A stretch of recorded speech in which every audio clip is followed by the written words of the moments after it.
Hello and welcome to the first day of the Ninja Carson Advent Calendar 2020, where I post a video every day from December 1st to December 25th. But this year, I decided to record videos ahead of time.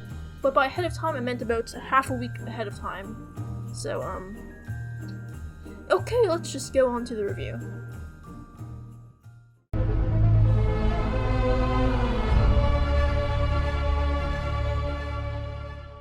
I absolutely love Spider-Man PlayStation 4. It's probably my 5th favorite game of all time, and also the second game I 100% completed, with the first being the Lego Movie video game for the Wii U, because no other game can beat that. So when the half-sequel, Spider-Man Miles Morales, was announced at the PS5 press conference, I was excited. I was even more excited when I found out that it was not only coming out this year, but it was also going to be cross-gen, so I didn't have to buy a new console to experience more of one of my favorite games of all time. Okay, spoilers are now ahead, so if you don't want to be spoiled, well, too bad. Let's just get on to the review.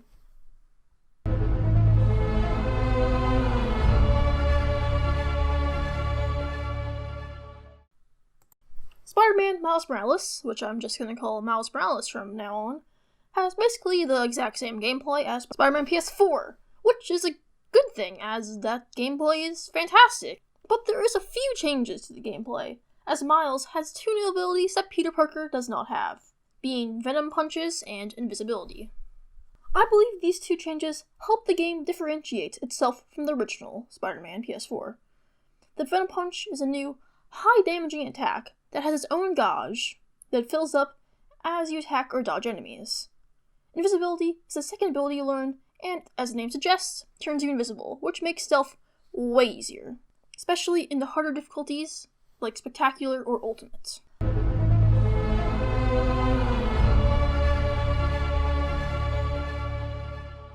I believe this game is extremely well balanced. Nothing feels too unfair, and nothing feels extremely hard, even in the Ultimate and Spectacular difficulties.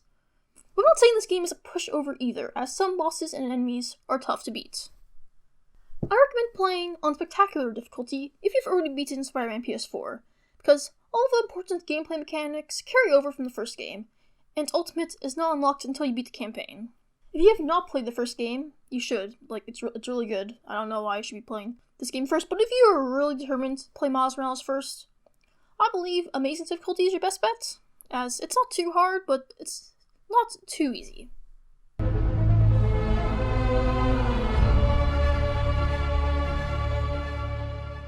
The New York City you explore in Miles Morales is basically the same as New York in Spider-Man PS4, but with a Christmassy twist, as the game takes place during Miles' winter break.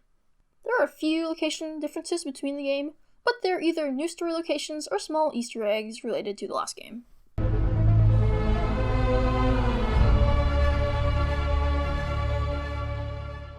Even though I played the PS4 version of the game, because I got the $500 mini fridge over the $500 Wi-Fi router, Miles Morales still looks beautiful.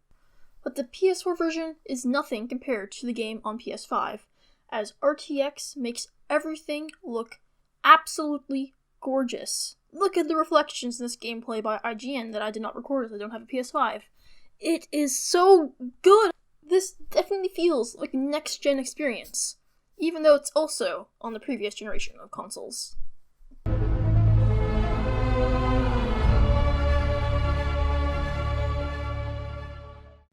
There are a nice, even amount of side missions in Miles Morales, and I feel like all of them were a fun change of pace from the main events of the story.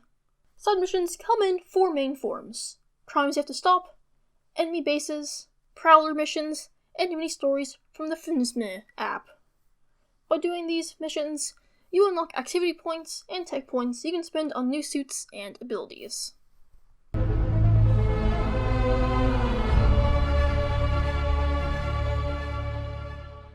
There are three types of collectibles in Miles Morales. There are postcards, recordings, and time capsules. Time capsules are pretty much exactly the same as the backpacks in Spider-Man PS4, but there are less than half as many time capsules in Miles Morales when compared to the backpacks in Spider-Man PS4. The recordings in this game are not that special, but the podcasts by J. Jonah Jameson are some of the best parts of the game. It was also really fun to collect the postcards at the end of the game, as it was a nice send-off to the story.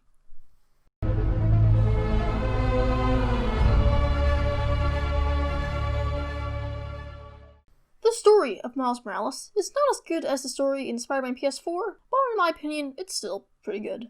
I like that the main twist of the story was revealed pretty early on. I also totally fell for the twist of Finn being a Tinkerer.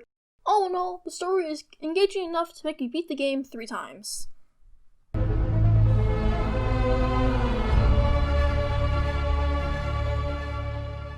This game is absolutely amazing. I have only owned this game for 3 days now, and I have already collected every single achievement, even the platinum one. The gameplay is addicting, the story is fun, and getting all 40 achievements was an absolute blast, making this my first 5 out of 5. Also, if you want to see my thoughts on all the suits in the game, go check out this video. It's coming out on a later date.